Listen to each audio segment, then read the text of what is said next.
Орхон мөн том байна. Худалдаа хөгжлийн банкыг яриха боли тэхүү гээл. Мундаг ба штт гээ политик яриад. За үнэхээр л орхон нэрээ том байгаа юм байна. Шүүхийн шийдвэр орхны талд гарчээ. Тагнуулын ерхий газрын дараагаас Батын хурц Оросуудтай ярилцсанаар Эрдэнэт үйлдвэрийн Оросын мэдэлтэх 49%-ийг Mongolian Copper Corporation хэмээх компани худалдаж авсан гэдэг нь цензургүй ярилцлагаар ил болсон.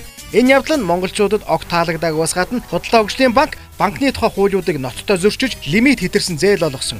Дөнгөж 27 настай залуу ганц шөнийн дотор 400 сая долларын хөрөнгө босгож Монголын луухар тэр бомбнуудаж худалдан авч дөнгөхгүй байсан энэ асар том үйлдвэрийг худалдаад авчихсан зэргийг нь бодоод үзвэл орхон болоод тэдний багийн ард үнэхээр асар том асаалтай танк байгаа юм байна гэж бодоход өөрийн ирэхгүй хүргэж байна. Надад хард хэрэг би хэмээх хурцын хэлснээр тэр ихэ нэг идлээд үзье. Эрдэнэт үйлдвэрийг худалдан авсан багийнхныг цээжээрээ хамгаалж байсан хүн тухайн үед Берия шиг ажиллаж байсан цахаагийн элбэгдорж. Улсын хурлын танхимд та нар одоо яаж булааж авч байгаа юм уу?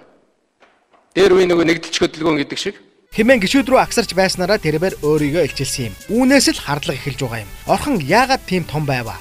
Мэдээж ард нь Монгол Бериягаар тодорсон элбэгдорж байсан байх нь л дээ. Элбэгдоржийн гарт авилгатай дэмцэх газар, тагнуулын ерхий газар, шүүх прокурор, за нарийн ярил жинхнээсээ ч танк хасаач чадах айрам хүртэл байлаа шүү дээ. Харин одоо тэр эрх мэдлийн зарим хэсэг нь Баттулга шилжин очсон. Элбэгдоржийн үед хүчээ авсан энэ лойвор яг тэр бүтцээ хадгалсаар одоогийн ерөнхийлөгчөд шилжин ирж байна уу даа гэж харагдахаар байгаа юм. Учир нь худалдаа хөгжлийн банкны эзэн Сахал эмээх Эрдэнэ нь 1996 онд Халтмаагийн Баттулгын Пирамид хэмээх компанид жолоочоор ажилладаг байсан гэх ба харин одоо тэрээр Эрдэнэт үйлдвэр хөтлийн цаймж ухаан үйлдвэр Монросцевет нэгдэл дархны ард түмэнгийн үйлдвэр зэрэг Монголын ард түмэнд үлдсэн бараг сүүлчийн талхнуудыг нь товчлон авсан асар том санхүүгийн бүлэглэлийн эзэн болчихсон сууж байгаа юм. Ер нь Баттулгыг ажаад байхад Эрдэнэтийн асуудал дээр аач гэж дуугардаггүйгээс гадна Эрдэнэтийн луврыг гардан гүйцэтгсэн гэдгийг нь хууль зүйн дотоод иргэн сайд нямдарч нотлоод байгаа хурцыг элчин сайдаар томилсон зэргийг нь харуул ерөнхийлөгч Баттулга нь Эрдэнэтийн луврыг хулиан зөвшөөрдөг хүн хэмээн харагдана.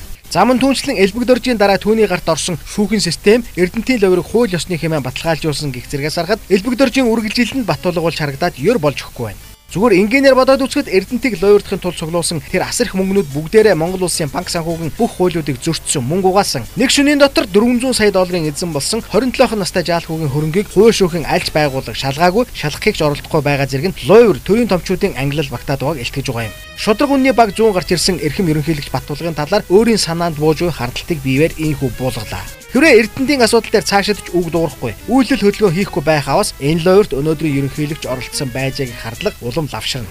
Үе үеийн ерөнхийлөгч нарын гар хөл орооцолцсон гэх хардлага дагуулдаг, зориг агшны 8 наснд ч хүрсэн гэгдэх Эрдэнэтийн асуудал цаашид улам илүү хардлага дагуулсаар Эрдэнэтийн 49% лойртой энэ бүгд бүхлээрээ холбогдож мэдхээр болж эхэлж байна.